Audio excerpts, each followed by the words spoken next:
Alright, these ESCs just came in the mail. These are from MAXKGO. I think these are new. They're about $50 each. Let's see what's in the box. We have a little QR code wiring diagram. We'll check that out in a sec. Let's get the ESC out. So these are individual ESCs, so these aren't 4-in-1s, because these are, oh my gosh, that is hefty. Look at that. Yeah, 5 to 12S, 120 amps. These are the beefiest ESCs I've ever owned. Remember, this is a single ESC, not a 4-in-1. Look at these motor tabs. Look at the battery tabs. That's crazy. I do like the pre-installed capacitors because an ESC this big definitely needs some big capacitors.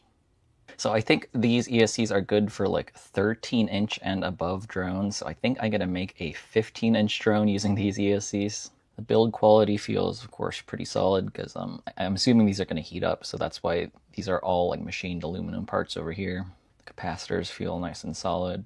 I'm going to have to supply my own wires and power distribution board. They do give us a signal wire. This has the old servo style connector. I'm assuming because a lot of people building big drones are going to use PX4, one of those big like commercial drone flight controllers that use the standard servo connector. So I guess that's why they include that. Let's go ahead and check out this wiring diagram. Oh yeah, pretty bog standard wiring diagram. Motor on those three over here. Battery plus, battery minus, and then we have our signal. We have ground signal and TX. So TX is for, oh, telemetry. I'm pretty sure Dshot will do bidirectional telemetry through the signal line, but I guess if you want to use a different firmware, then you do have the telemetry UART line as well, so that's an option. By default, it has AM32 installed, so that's going to support Dshot, so I don't think I need that.